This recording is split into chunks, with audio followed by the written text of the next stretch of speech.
Love is such a strange, complicated thing. What is it? Is it a connection between two people? Two or more people?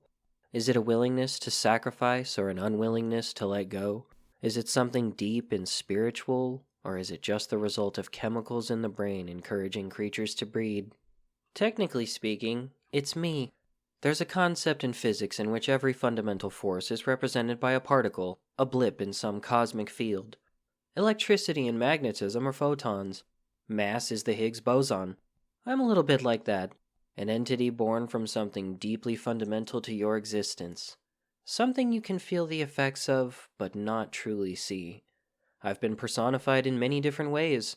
A little cherub with wings and a bow, a strapping young man with the same, a many-armed god with a chariot pulled by parrots, or his partner on a golden throne. Just as you made Death Thanatos or a skeleton with a scythe, you've always given me identities too, because I am something intrinsic to you. I am a part of you. But that does not mean I understand you. I might be love, but love is a mystery to me. I feel all that you feel, all of the time. It is an endless, chaotic noise in the background of my existence that I cannot ignore because it is inherent to my very being. If a human being sat in a room with hundreds of different songs playing at full volume at once, could they learn the lyrics to a single one? My existence allows you to feel those things. My existence allows you to love and be loved. Anywhere there is love, I can be in an instant. But I can never ask you about it. I can only feel what you feel and observe. This frustrates me. How can I understand myself if I'm eternally separated from the people who can give me the answers? I can look to a schoolyard and see two children sitting on a bench outside of a classroom. I can feel the way the boy's heart pounds in his chest. I can feel his nervousness, how he worries she might notice his blushing, or the way his eyes linger on her just a little too long. I can feel him agonizing over what to say. I can feel how much he wants to make the girl laugh just so he can see her smile. I can sense that he will never tell her how he feels because, if he does, she might reject him and never talk to him again. He doesn't want that, so he lies to himself and tells himself that he is content so long as they can keep sitting on the bench in each other's company. Is that what love is? That desperate desire just to keep someone's smile in your life? The fear that if that person knew how you feel, they might leave you? Is it that faint, fleeting hope that they will figure out anyway and be overjoyed? Those seem so complicated. But really, they are so simple. Those emotions are simultaneously so powerful and pure, but they are also underdeveloped and fleeting. Certainly that boy would call those feelings love, at least in the privacy of his own thoughts. Perhaps, though, that boy's feelings are still too immature to really count. Maybe I should look to people who still have some of that youthful intensity, but tempered with more mature fears. Not far from those children on the bench, I can see two young men. They also sit together, but they have made their feelings known to each other, and only to each other. They understand that their feelings are not complicated, the world around them is. One of them is desperate to let everything he has to keep buried and hidden from all but his beloved escape out into the world. He longs for the freedom and relief that would bring. He knows that the world is changing and growing to understand him better, but he also understands that parts of the world haven't finished growing up yet, and that those parts scare his partner. Just as he so desperately wants to shout from the rooftops how he feels, he understands his partner just as fiercely wants to remain hidden and safe.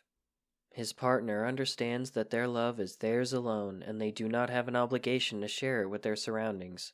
I can see how the first young man agonizes over his continued silence, but refuses to speak because doing so would be risking what they have together. So he doesn't shout from the rooftops. He just lets his feelings quietly simmer inside him instead. So is that love? Is it a willingness to put the needs of someone else first? To choose to suffer in silence so that your world doesn't fall apart? I have seen this same story play out many times in my existence. Sometimes they stay silent forever. Sometimes they cannot, and then the other must choose if they value their relationship or their security more. I have seen all three choices made, all with varying degrees of struggle. I cannot help but feel that all of those options are love, and that means I will find no answers with those young men. If I look at those four young people, it is easy to surmise that their youth contributes greatly to my confusion. I should not use them as a baseline to define myself when they are still discovering who they are. Turning my attention elsewhere, half a world away, I can look at a middle-aged couple. They have been married for 20 years. They have 3 children whom they adore and have the utmost pride in. But the years are starting to weigh on them. They care about each other, but they no longer desire each other the same way. That burning passion they had in their uncertain youth has now fizzled to embers, consistently burning but offering little warmth. Each of them secretly wonders if it would be okay to turn to someone else for gratification, to add an element of flux and change to lives that feel so stale. But each is terrified to voice this question. Just like the younger pairs, they don't know what will happen if they open their mouths and speak the truth. They would rather not risk dousing the fire altogether. They value each other and their family too much to take the gamble, even though they both secretly feel the same. The couple next door to them are close in age, but they don't seem to have this problem. They also have children. They also have jobs, but they still seem so full of life. The biggest difference is that they seem to have more in common. They share the same hobbies and they undertake them together. The first couple have tried, but as much as they care for each other, they do not care for the same pastimes. Is love about stability then? Is it about what is shared between two people and what isn't? Is that first couple's love lesser because they do not physically desire each other? Would that passionate spark return if they could find more common ground?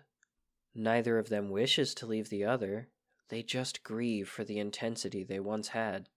They feel jealous of their neighbors who never seem to have lost it. I don't think I can find my answers here either. For all the things these two couples have in common, they are so different. I'm not sure I can define myself as two opposite sides of a spectrum. In yet another part of the world, there is an elderly pair. They are similar to the couple with the waning passion for each other. They have been together for 50 years. They went through a similar experience once. They even tried seeing other people, but they ended up staying with each other and only each other. Now one of them is laying in a hospital bed, his hand held by his doting wife. His time on the earth is coming to a close. He feels no regret, bar that his wife must suffer the pain of his loss. She smiles at him. She tells jokes. She does everything she can to make sure he knows she will be okay, even though she doubts that to be the case. She is terrified of living her remaining years without him. There is so much consideration shared between them, even if they are basking only in the light of coals. Even if a terrible, painful grief will soon befall one of them, even though the other feels guilty that she will feel it. Is that what a true, matured love is then? Is it the willingness to smile at your partner and tell them everything will be okay, even when inside you feel yourself breaking apart? Is it being willing to shoulder the burden of an inevitable parting, because the decades before make that incredible pain worth it? Is that love more real than the all-encompassing infatuation of the boy on the bench? The young men who struggle to exist together, wanting different things in a world that is still catching up to them? Or the couple who care for each other but fantasize about sleeping with someone else? What of all the other vastly different snapshots I can see? The two girls who have been friends since they were little more than toddlers, now realizing they want to be something more but don't know how? The two men who love the same woman, who in turn loves both of them equally? The bitter old couple who stay together because they don't know how to be apart, but who still buy each other their favorite treats every Valentine's Day and remember every happy anniversary? The old man who deeply loves his younger wife, who stays with him despite the constant barrage of insults from people who wrongly assume she only wants to inherit his wealth? The truth of the matter is, all of these things must be love, because I can sense it all. I can share in all those feelings and watch those stories play out. I have been doing so ever since such emotions were first felt, since long before anyone tried to give me a face or a name. Yet I still struggle to understand it, because it is all so different. Perhaps I must simply accept that I am confused because I am many-faceted. Perhaps I struggle to understand who and what I am because I am so many different things. I think that I can learn to be okay with that, even as I am compelled to continue to explore myself.